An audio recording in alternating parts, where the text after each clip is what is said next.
Welcome back to Drafting the Past. This is a podcast about the craft of writing history, and I am your host and producer, Kate Carpenter. If you've been listening for a while, you know that oral histories have come up pretty frequently on the show, and that I also interview people and work with oral histories in my own research. So I was delighted when the opportunity came up to talk with today's guest, Clara Bingham. Thank you for having me. Clara is a journalist, and her two most recent books have been works of oral history that let the subjects speak for themselves. Her most recent book, out just last month, is The Movement: How Women's Liberation Transformed America, 1963 to 1973. It's a follow-up to her previous book, Witness to the Revolution: Radicals, Resistors, Vets, Hippies, and the Year America Lost Its Mind and Found Its Soul.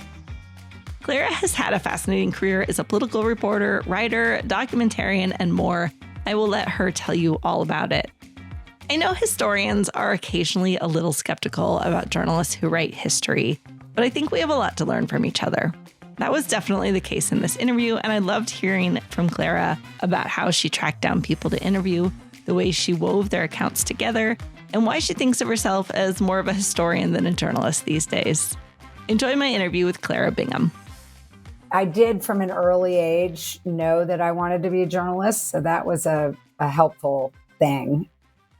So in high school and college, I wrote for my college papers. And then after college, I actually landed in Hong Kong after traveling around Asia and worked for a magazine there back when it was an English colony and easy to get a work visa. And from there, I went to Papua New Guinea, where I was a UPI stringer covering the elections there. So I still say that was the highlight of my career. It was so fascinating. I was there for about 9 months as a stringer, and my articles were in the Australian papers because it used to be an Australian colony. So there was interest in Australia, not really anywhere else about Papua New Guinea. But after I wrote about a scandal in the logging industry, all of a sudden my visa dried up and I had to leave. And then I had a series of jobs in Boston that led to working on the Dukakis campaign back in 1988, which of course ages me. And I've always been a political junkie and really cared a lot about politics. So this was my first time of kind of going, I realized, I'm going to the other side here. But I knew I would learn a lot, and it turned out to be true. And I worked in the press office as a press aide in Boston, which is where it was headquarters. The campaign, Dukakis was the governor of Massachusetts back then. And then I was sent to Tennessee to be the state press secretary based in Nashville, which was a fabulous lesson in American politics and democracy. And Dukakis lost badly in Tennessee because of his position on guns mostly. And I traveled all over the state doing events for him and feeding speeches on microphone, different, microphone contraptions to different political correspondents all over the country. So it was really fascinating going to that. I went to that convention, which was back that was in Atlanta. So I got a sort of intensive political education and realized that I wanted to be a political reporter. I moved to Washington, and where I'd spent some of my childhood, and eventually landed a job at Newsweek in their Washington bureau, where after covering many things like the housing department, which was back then, you would actually get a beat for being the housing reporter. These days, I think that probably doesn't hardly exist anymore for general magazine, general magazines and newspapers. And I covered the Hill. And then eventually I covered the White House, which was amazing. I was only 28 years old. I had a senior reporter who I worked with named Ann McDaniel, and she put up with me. And we traveled all over the country with George Herbert Walker Bush, the first Bush. And on Air Force One and the press pool back then, and still today, they had a small group of journalists. It was one News Weekly, one wire service, one network television. This was, of course, before cable news, and we would go everywhere and then have to write a report immediately if anyone from the staff or the president came back to talk to us. Or, I went to Kennebunkport and had to do body duty following him, on the golf course. You see people doing that now with Donald Trump. And so that was great fun. And then during that time, 1991, Anita Hill went in front of the Judiciary Committee, which was made up at the time of entirely white men, Joe Biden being the chairman, and testified against the nomination of Clarence Thomas to the Supreme Court. And this was a really epic moment in women's history in particular. And everyone, I remember it so well, it almost gives me chills. People stopped what they were doing for days during these really dramatic hearings where Anita Hill, who is a Black woman, was not treated with that much respect from the men on the bench. And it became very clear to everyone watching this that there just weren't enough women in Congress, and that this was, the deck was stacked against her. And I believed her, and so did a lot of women in America. But Clarence Thomas ended up being confirmed, and he is now sitting on the bench and responsible partly for Roe v. Wade being overturned. So this was 91. And then the election happened a year later in 92 when Bill Clinton was elected. And that year has been called the Year of the Woman. There have been several since, but it was definitely a very important moment in women's history because the number of women in the Senate tripled and in the House it doubled. They had to build bathrooms off of the floor. There were people like Strom Thurmond, who was this incredibly ancient, formerly pro-segregationist senator from South Carolina, accosted Patty Murray in the elevator, thinking she was the new senator from Washington State, thinking that she was a page. And it was really a culture shock on the Hill back then when all of these women swarmed in. So I quit my job at Newsweek and I wrote a book about it called Women on the Hill, Challenging the Culture of Congress. Not necessarily the most exciting title, but it was a really fun 2 years. For 2 years, I followed 4 members of Congress back and forth to their districts all over, and spent a lot of time with them in their offices. And I just embedded myself essentially in their lives. And I wrote a book about it that came out a few years later. And that was sort of the beginning of my consciousness, really, of women's issues, because I'd gone to college in the 80s. I graduated from college in 1985, which was during, I now realize, the backlash against feminism. And I hadn't taken I went to Harvard, and I hadn't taken a women's history class or a women's studies class. And there weren't that many really being offered. And it wasn't something I was that interested in because I benefited so kind of materially from the women's movement that had preceded me just, less than 10 years earlier. So I kind of blindly walked into my job into Harvard, walked into my job at Newsweek thinking, of course, this is what women do.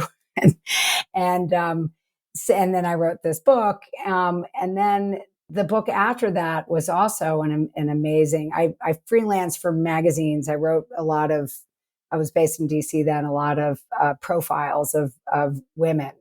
I covered women who were covering the White House, women on the bus for Vogue, and a profile of Madeleine Albright. So I became really interested in women who were change makers, who were, doing a job that had never been done before by women for some reason. And I still don't really know why. That always fascinated me as a story. It's a classic David and Goliath drama. So the next book I wrote with a college classmate who was a lawyer, and it was called Class Action. And it was about the first class action for sexual harassment ever. It was a landmark case. It took place in the iron mines in Minnesota, which were up in northern Minnesota, Hibbing and Eveleth, these towns that were very tough and rough. And the women there, because of affirmative action in the 70s, were hired to work for really the only good job, only union jobs up there in the taconite mines, and had suffered very extreme sexual harassment from the men there, who were threatened that women were taking their jobs and didn't feel that they belonged in the mines. These were not underground mines. They were just massive factories, essentially. And not until the Anita Hill hearings did these women realize that what they were experiencing was actually illegal. And it was something called sexual harassment, which is something that had just been making its way through the courts as a idea.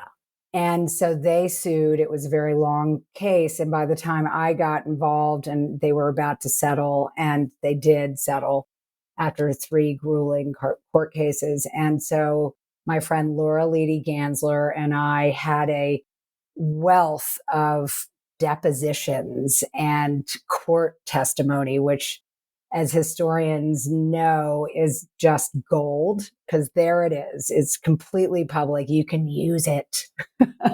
And Laura, being a lawyer, worked on all the legal parts of the story. And I spent my time going up to Eveleth and Hibbing and finding these women, and some of the men too, and interviewing them. And that was actually it was almost as exotic as my Papua New Guinea reporting, because I was a fish out of water, and getting people to trust me was very hard. I had to drink a lot of beer and play a lot of darts, which luckily came pretty naturally.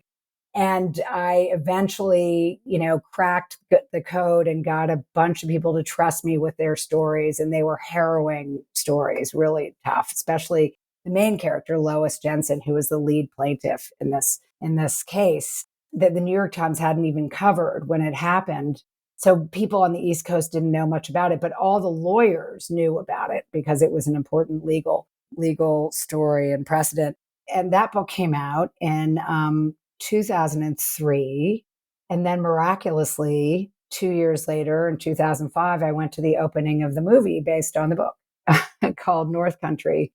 Sadly, for a writer, you don't want the movie based on your book to have a different name, because it doesn't help sales that much. But I was very happy with the way it came out. It was directed by a female director named Nikki Caro. And at the time, there were very few female directors to be found. And it starred Charlize Theron and Frances McDormand, who were my heroes. And they both got Oscar nominations. So it was a pretty dreamy experience to have a book. It was not reviewed by the New York Times. It didn't sell very many copies. It was just really a labor of love on our part, and a great adventure to write it, but to have it made into a movie was pretty fabulous.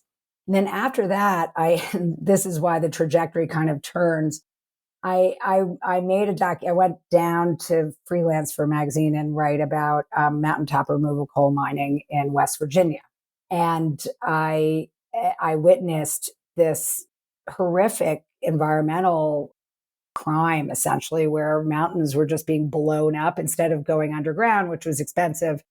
Mining companies discovered they could just, ignite lots of explosives and blow mountains up and get straight to the coal.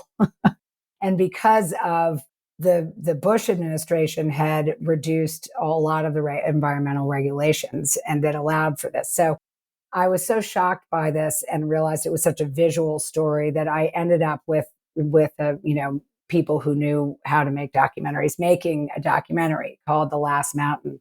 And that experience, I spent a lot of time in West Virginia with these heroic environmental activists who were just so brave and fascinating. And I fell in love with first person voice. So after that documentary, which thankfully premiered at Sundance in 2011, and did quite well. And I think it's probably still streaming. I realized that I wanted to go back to writing books, that was much more my thing. And one didn't have to raise lots of money. Documentaries are so hard to make and grueling. And involves so many people and so many logistics. So I wanted to simplify my life and go back to writing. And at the time, I was very good friends with a wonderful historian who I'm sure you've heard of, John Meacham. And we hadn't actually overlapped at Newsweek, but he had been the editor of Newsweek for a long time. And he at that point had left Newsweek and was becoming a book editor. And we sat down and he said, I think you should write a book for me. And I said, but I want it to be first person. I've now fallen in love with this. And he said, well, then it needs to be an oral history. And I said, and I love the 60s. I just love the 60s. I've just always been a student of the 60s, having missed them, having been born in 1963. So he said, okay, so you're writing an oral history of the 60s. And by hook or by crook, that book turned into Witness to the Revolution, which came out now 8 years ago in 2016, also in the summer. And I focused on 1 year. It was the school year of 1969-70. And it was a year that had been pretty underrepresented, underreported, cataloged. And unlike 1968, for example, there are several books about 1968, but 69-70 was quite a year. It was the year of Kent State, when 4 students were killed by the National Guard in Ohio and 13 were shot. And there were many student. It was sort of the peak of the student protest against the Vietnam War, which was raging at the time, and also the beginning of the feminist movement. And so that book, which was really about many parts of the different movements for social change that were taking place at the time. Woodstock gets a chapter. That was August of 69. And the counterculture, the psychedelic drug culture and gets lots of attention. That was a lot of fun to report, as you can imagine. And there were so many colorful, fascinating characters. And I realized, too, that they were getting older and that this was a moment. I got Tom Hayden. I got lots of people who now are no longer alive to talk to me about what it felt like for them during these different momentous events. But when I wrote that book, I fell into what is a classic trap. And I interviewed the leaders of SDS, the leaders of the moratorium, which was the biggest student protest at the time in Washington. And they were mostly all men. And the leaders of the Black Panther movement, which actually I interviewed Erica Huggins then, who was an amazing Black Panther member. But most of the people I interviewed were men. And I had one chapter in that book on the rise of the feminist movement and how it came out of the Vietnam anti-war movement, the radical part of the feminist movement, the women's liberation movement. And I interviewed Robin Morgan, who was just a former yippie, former radical who'd been deeply involved in the anti-war movement. And then, as she said to me, woke up one day and realized that the only thing women were doing in these organizations were rolling joints and pouring coffee for the guys, and that they never got to speak and in public or write anything or have any sort of official role that was recognized by the press. But they were very much the engine behind both the civil rights and the anti-war movement. And Robin Morgan is so colorful, and she's a poet, and she had so much to say. And she had this great line: "There's something contagious about demanding freedom, especially where women, who comprise the oldest oppressed group on the face of the planet, are concerned." So there was so much demanding of freedom going on in the 60s, sexual freedom, racial freedom, political freedom to just be who you needed to be. And yet there was a blindness to women's rights and women's freedom. And so by the end of the 60s, so many women all over the country were having what was later called a click moment of a kind of change in consciousness, a sort of understanding where they saw the world through a different lens and understood that they were oppressed, actually. And so I wrote one chapter in Witness about this, and it lingered with me. And I realized immediately, oh, well, this has to be my next book. This is, in fact, the most long lasting of the 60s revolution, and the one that had the largest impact on the most amount of people, saying it was 50% of the population. And no one's getting any younger. With Witness, almost everyone, all of the quotes I use in that book were from my interviews. And during that book, when I wrote that book, I developed my new form of writing, and it's now what I see as a form of writing history. So I stepped out of journalism really into writing history, but as an oral history narrative where there is an arc and there are events that people, what I would do is I realized the way to create dramatic tension is to find an event that is a dramatic event. So let's say Kent State. And I dug everywhere. I found 8 people who were there. One was a newspaper reporter, one was a photographer, one was a student who was shot, Dean Kaler.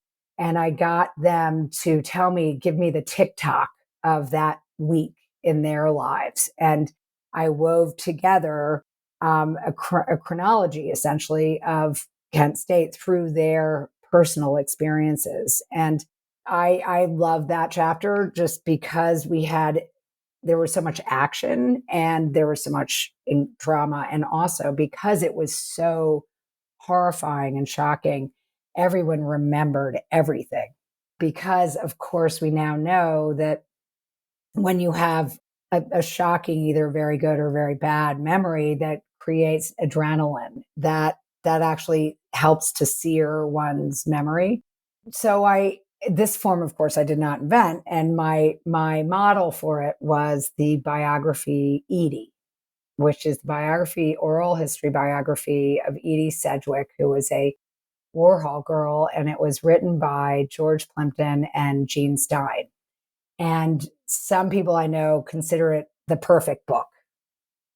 It's very much a pure oral history. There's very little explanation from the authors, but their interviews are so well done and then so well crafted. And the patchwork of voices is so well written, essentially, that you just read the whole book without really knowing who's telling you what, but you're having a visceral experience of who Edie was and what her life was like and what it was like for the people who knew her.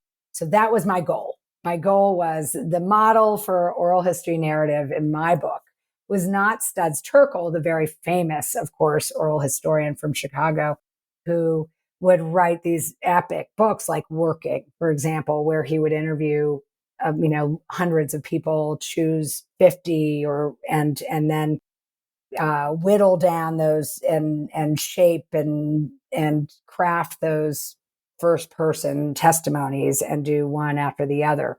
Instead, I wanted it to read more like a conversation, and I wanted there to be a narrative arc. So that, I think, really worked with Witness, and Witness is now being taught a lot. And it's also the kind of book that students can relate to. And I know people who are teaching, and I often will zoom in on their classes and hear just very moving things. Like, I didn't really read anything else on the list, on our reading list, but your book. And I read chapters out loud to my roommates. And, there's a immediacy to oral history that's there, it's just not a dense way to tell history. And I think it's just maybe a little more accessible for people who aren't, deep students of history. So I decided my next book would have to be about women's liberation. And I went immediately to my editors. John Meacham had left by then at Random House, and said, this is what I want to do. And this was 2016. And they said, we can't sell books on feminism. Nah, no way. So I just started freelancing, and I did a story for Vanity Fair on the Jane Underground Abortion Network. And I thought, okay, I'm going to test this out first of all and see if this is the kind of story I want to live with for the next X amount of years. Because as you know, you have to sort of fall in love to write a book. And because it's such a deep relationship and it's so consuming, and it's good to really like your characters, like your topics. So I interviewed about 6 or 7 of the women who lived in Chicago and were part of the women's liberation movement there. And they, at the beginning, this wonderful woman, Heather Booth, started. Someone asked her, I have a girlfriend who needs to have an abortion. Can you help? And she called a doctor who she could trust, and he delivered a safe illegal abortion. And then the calls kept on coming, and she was inundated with these requests and said, if you call this number, just ask for Jane, which of course was not her name, but it was a good code name. Soon enough, she was at the University of Chicago.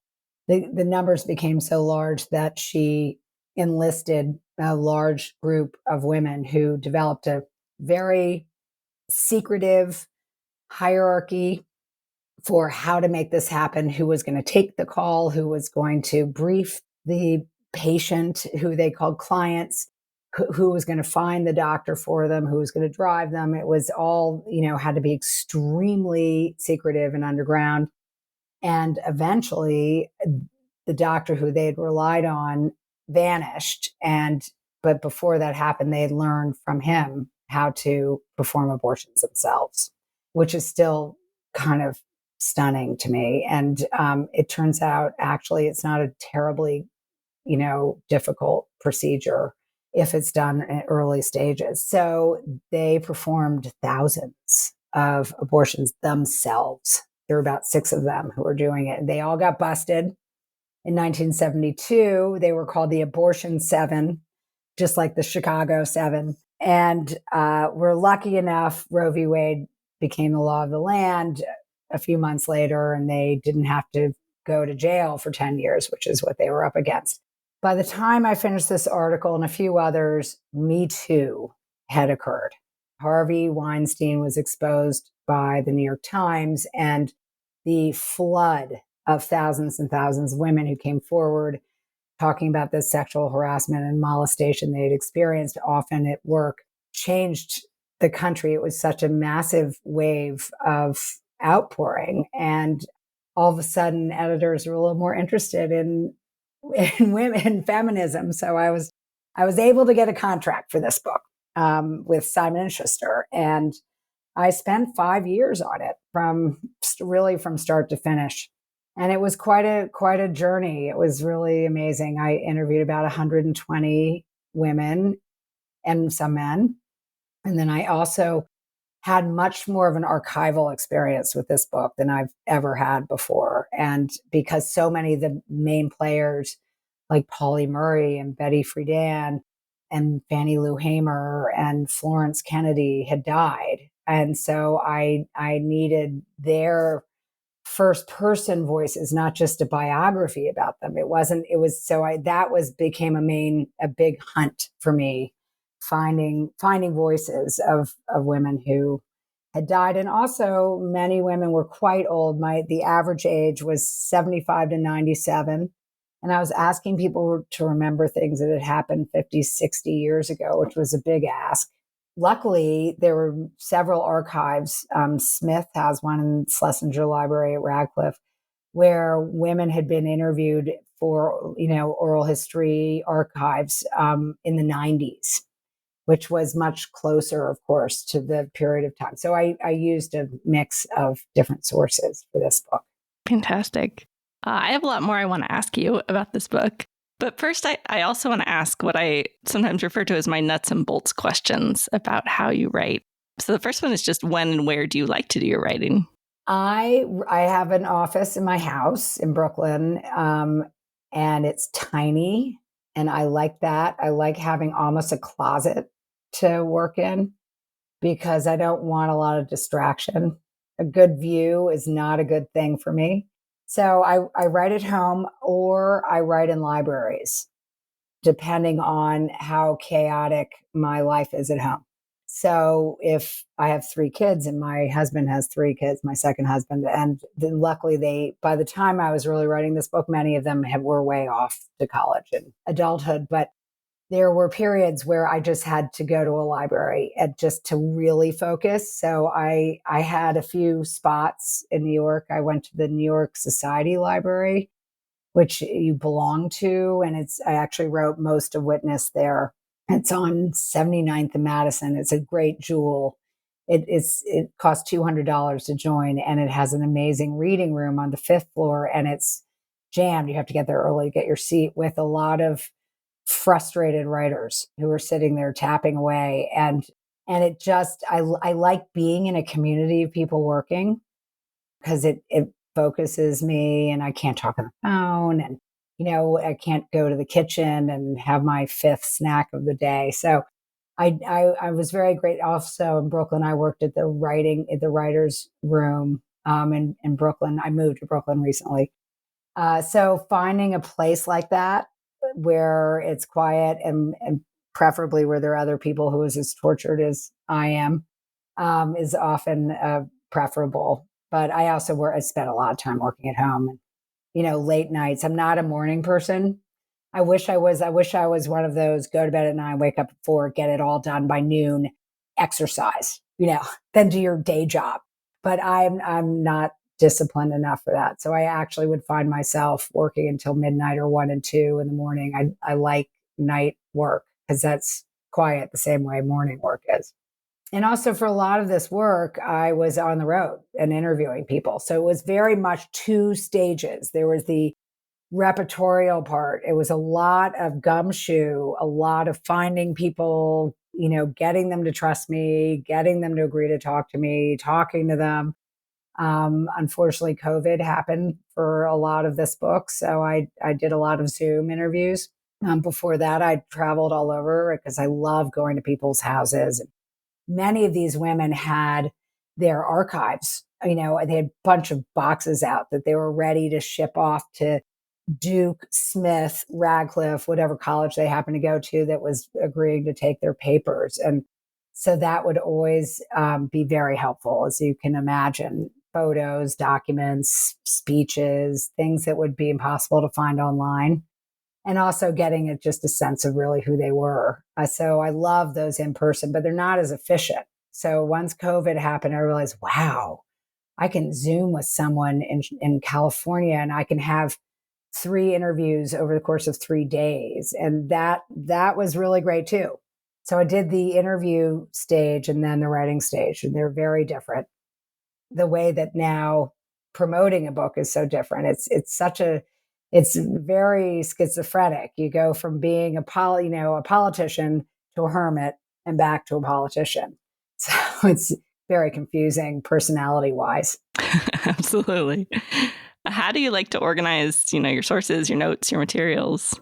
This time I used Google Docs, which I really relied on. And it was the first time I'd used them. I should have with my last book, but I wasn't hip to it. And I put everything on Google Docs. So all the transcripts. So I would, have everything transcribed. I didn't do the transcripts myself because I had thousands and thousands of pages. But, organizing those transcripts was a massive job, and outlining them. But luckily I could search, which was such a good thing. So I had lots of folders on Google Docs, which I wish I'd done a better job probably of organizing. And I put all of my archival material on there as well, if I could scan them and they were scannable. I also had paper files and notebooks. For example, I used transcripts, outtakes from Shola Lynch's documentary on Shirley Chisholm. And I got them at the Brooklyn Library that has a Shirley Chisholm archive, and I just had to Xerox them. They were not online. So I put them all in lots of binders. And there were other oral histories that were quite old in the Library of Congress that, were just PDFs that I had to Xerox and that weren't searchable. So I tried to put everything together as much as I could and in a searchable mode, which helped because it was an ungainly. It was 10 years instead of 1 year, which I'd done with Witness. And it was a bear to organize. It was a bear to outline and decide what I was going to focus on and what my time limits were. And then, so having and then I had thousands and thousands and thousands of pages of transcripts to get through. And so it was a lot. And Google Docs helped me. And also I could share, I had random researchers every once in a while so we could get on the same document, which I liked. I'm curious. I mean, one of the cool things about reading a book like this is that as the reader, it's sort of easy to forget the author exists. It's easy to be tricked into feeling like this book just came into existence. It's the people's voices as they were. But obviously, massive amount of work goes into constructing it, into weaving these narratives together. So how do you go about writing a project like this? Like, what does the construction look like? It's very labor intensive. I mean, at first I thought, oh, this is so great. I don't have to write because I'm a pretty tortured writer. But then I realized that most of the time that I was working on this, I wished I could just write it because I needed people to say what I needed them to say. And if they didn't, I had to go find someone else to say it. So I tried to, first of all, I wrote it chronologically, and that is the best way for me to organize telling a story. And that helped me with form and outline, just deciding that I had both themes and I had chronology. For example, Our Bodies, Ourselves women, the women who founded this amazing best-selling book about women's health, they appear in 3 different chapters throughout the book. And so does Shirley Chisholm. She appears when she runs for Congress, and then she appears when she goes to Congress, and then she appears again in 1972 when she runs for president. So I would break apart characters and themes chronologically. So that was how I outlined it. And I thought that worked out pretty well. But then the actual and I call it writing, people would call it weaving. I feel like it really was. I was writing this in a lot of ways. I was a puppeteer. I wanted people had to be in the room. And so, for example, I didn't consult with historians and get their opinions and that of course made it harder because it meant that the characters had to tell the story that would give us the history. And I, of course, wrote introductions where I felt that was needed and sometimes lengthy footnotes. But I tried as hard as possible not to be in the story, not to have too much of my voice there, except for in the introduction. And it's sort of like making a documentary without a narrator, which is really challenging.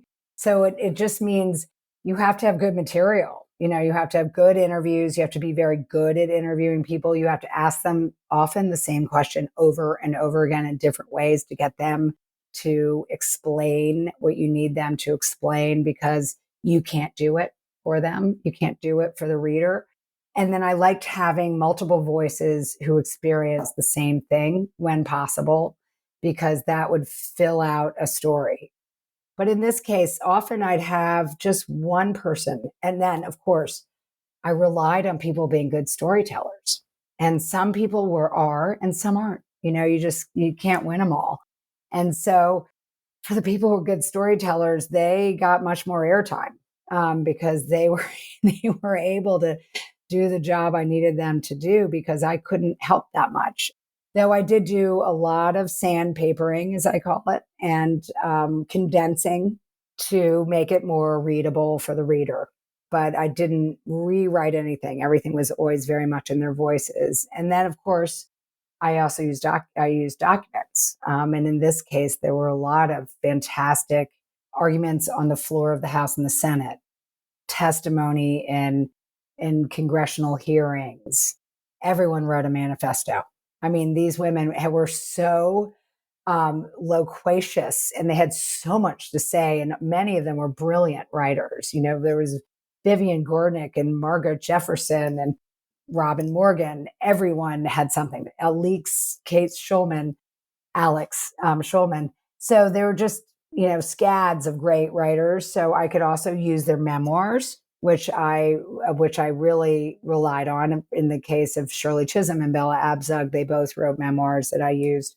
So it was a mix. I ended up cutting out a lot of the documents because I realized it was too dry, and I got, friends to read early drafts who would, take big red pens through, what I thought was a fascinating testimony in front of the ERA Birchby Committee. But so I had to slash and burn a lot, and then I had to dig a lot to find vivid.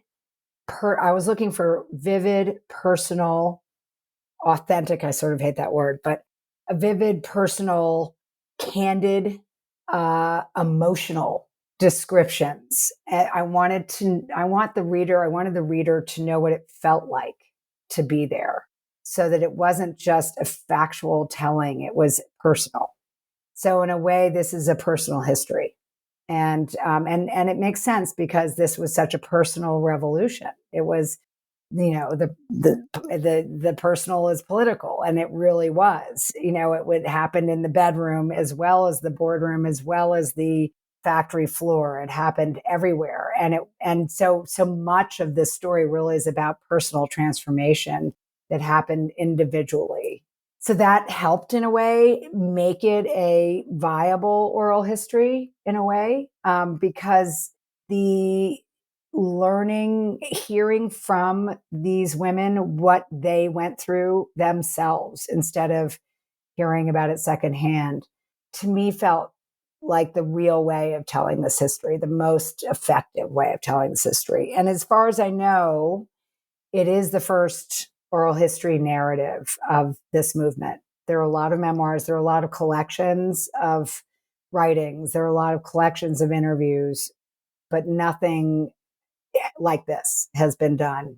And also what I try to do that's different than the vast body of literature on this period is I wanted to also include different parts of the movement that people might not think of as being related to women's liberation. But I wrote about athletes, and I wrote about artists, and I wrote about health and sex, and as well as politics and law. So it just that way also that gave it a little more pizzazz, I think, and made it a little more accessible too, because if you couldn't relate to the athletes, you might be able to relate to the artists. If you couldn't relate to the artists, you might relate to the lawyers. So in a way, there's something for everyone in this book. And I'd have one friend who was like, just cut out the tennis players enough, and just who cares about that? And then I'd have another friend say, I love the tennis players so much. Will you please put more tennis players? And I realized I've just got to find a way to put as many voices in from different parts of this movement that was all exploding all at the same time without it just feeling like a grab bag. Yeah, you obviously can't talk to everyone who was part of the movement. That's for sure. And you talk a little in the introduction about how there are some areas you just couldn't cover. How did you decide who you would talk to? Well, a lot of it was chance. It was who I could get access to. And either archivally, in terms of archives, or in terms of people who would agree to talk to me.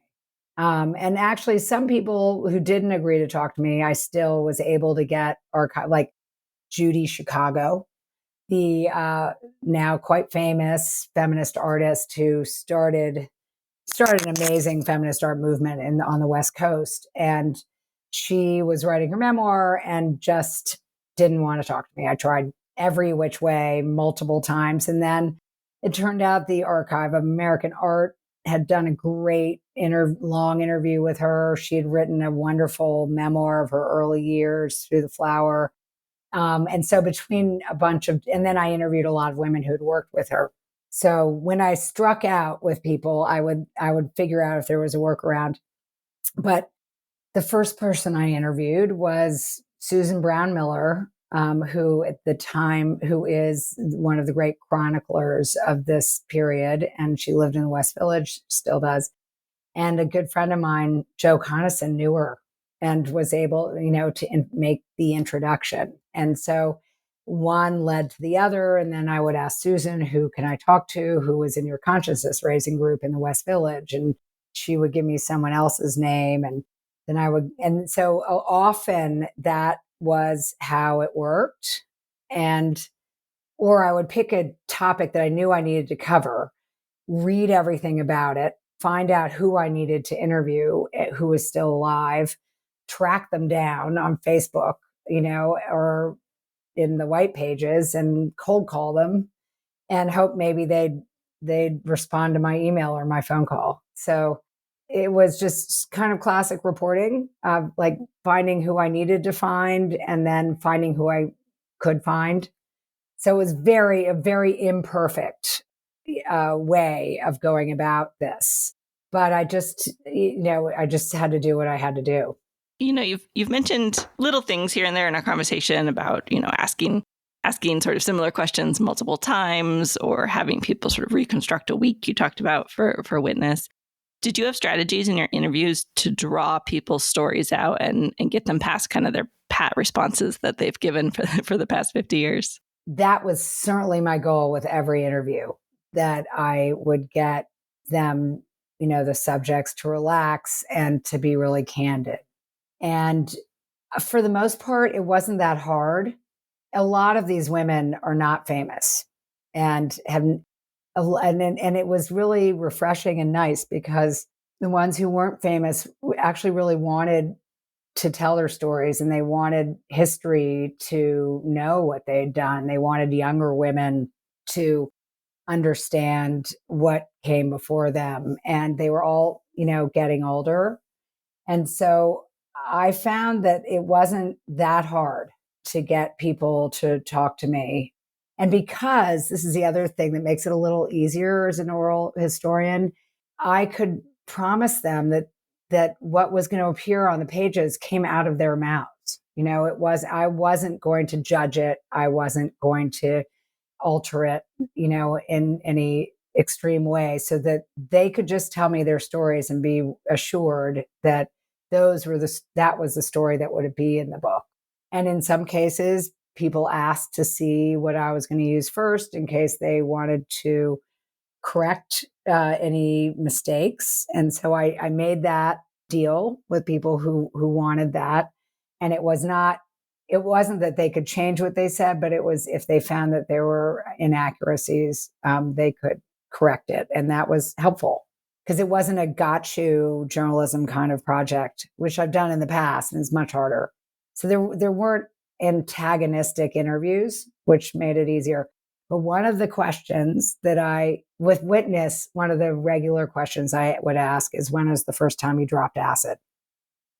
With this book, I asked, when was your first illegal abortion? Because sadly, almost everyone I interviewed had multiple ones. And that was the shocker. For me, I didn't figure out to ask that question at the very beginning, but I then soon learned, okay, this is a universal experience that almost everyone had at the time, tragically, and it radicalized so many of them. I was always looking for moments of radicalization, moments of realization, and often having the hair-raising, life-threatening stories that these women would tell me were just so upsetting, so graphic. They were very brave about telling me their stories. That experience often would be what would propel them into becoming involved in the movement in some way. So that usually would get me somewhere that I wanted to go, asking that question. I also, one of the things I did is what I love about this, as opposed to interviewing people on camera for a documentary, I could give it a lot of time. I could give it multiple days if they would let me have that kind of time, so that I didn't have to have the pressure of getting what I needed to get within an hour, because I had a camera crew there, and because there was an intimacy to just being alone with someone that made for often better interviews, and I could get it with a documentary crew there. Well, with our last little bit of time, I want to just ask you a little bit about some of your own inspiration. You've mentioned a couple of books that inspired these books specifically, but are there writers that you turn to sort of use as models or inspiration as a writer? Well, I mean, I did mention George Plimpton and Jean Stein, and they, I thought, were both great oral historians. Jean Stein went on to write several others, and I know her daughters, and I knew her as well when she was alive, and I really admired. She dug deep and did long projects that she really committed to. So, in a lot of ways, I see Jean as a model. But the other thing that I I love, and that especially this project made me love even more, is a good memoir.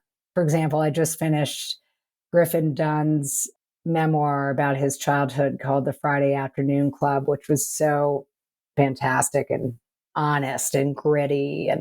And for this book, I read three of that are very classic, and they're in, and I'm sure most memoir classes teach these three books, but they were first time I had read them, embarrassing to say, and they were so important to me. And I've read them over and over again. And they were Bell Hooks' Bone Black, which is a just searing, strong memoir of her childhood, her really tough childhood. And Vivian Gornick's Fierce Attachments, which is about her mother. It's a memoir about her relationship with her mother. And in that, she talks about her mother's abortions. She later told me about them in our interview. But that is, in Vivian Gordon is such a brilliant writer. I quote her a lot in the book from her both our interview, but also from her Village Voice articles, which she wrote covering the movement, that were so revelatory because she puts herself into them. It was the beginning of new journalism at the time. So, we had Nora Ephron writing about this, and Germaine Greer, and all these budding, amazing writers, women writers who were finally given space to express themselves. And the other amazing memoir that I love so much is Negro Land by Margot Jefferson, who I also interviewed. This too is a book about her childhood growing up in Chicago from a sort of upper class Black family, and what all the different gradations of society were in her neighborhood. So that I just love a memoir. I love a good memoir, and they're so hard to do. Whenever I read them, I always think, I could never write this. How do you do this? How do you put yourself on the page, so expose your heart and your soul like that? And of course, that's why I'm an oral historian, so I don't have to. But I really admire writers who can do that. I do think it's sort of the ultimate art form in a way, at least in my book. What's the best writing advice you've ever gotten, or the most influential, at least? It's a little bit of a cliche, but I love Anne Lamott's Bird by Bird, which I think just had its 20th anniversary. She was just at the Sun Valley Writers Conference a few weeks ago, kind of commemorating it. But she's got a chapter in there called Shitty First Draft. And I go to it all the time. And it really helps me get started, because she just is so encouraging about how you have to accept the imperfect and not strive for perfection. Perfection is never going to help you get anything on the page. And so I've just always loved her in particular writing advice. And I tell everyone I know who's trying to write something to read Bird by Bird. I know that you are promoting the movement now, and that is taking all of your energy, I'm sure. Are there other things that you're kind of toying with for future projects? I'm thinking a lot about what I want to do next. For a long time, I had a goal for myself this time. I said, I want to have a contract for my next book when this book comes out. So for the last 6 to 8 months, of course, I was beating my head against the wall. And I realized I can't do that because I was feeling like I was cheating on the women in this book. I was in such a relationship with all of them. It was almost hard for me to hand the book in and kind of give up our dialogue that was happening live on my computer screen. I fell in love with so many of them because they're just so heroic and so interesting. And so I wouldn't even let myself think that, and it felt like I was jinxing it too, because the whole time I was writing this book, I thought it's never going to work. It's never going to be a book. I had a lot of doubt because it was so sprawling. My first draft was, get this, 280,000 words. So my editor was not happy and I had to cut that in half. So the process really was quite more torturous with this book than I've experienced before. And so coming up with a new one, it was impossible. So I'm now getting to that point where I can see ahead and see that I need something new. And I have some ideas, but I don't feel like I can really share them yet, but I definitely need a new one. If your listeners or you have any ideas for me, please let me know. Do you think you'll do another oral history? Yeah, I definitely love it. I just love it. Love it. As hard as it can be, I feel like I found my thing, and that all of the different reporting and writing I've done and documentary filmmaking I've done have kind of it all makes sense now, and that this is really how I like to tell a story. Clara Bingham, thank you so much for joining me to talk about your writing process on Drafting the Past. Well, thank you so much for having me. It was so much fun. Thanks for listening to this episode of Drafting the Past. You'll find links to all of the books we talked about and a complete transcript at draftingthepast.com. There you could also check out show merchandise, learn how to support the show on Patreon, and sign up for the newsletter. If you enjoyed this episode, please tell a friend about it. After all, friends don't let friends write boring history.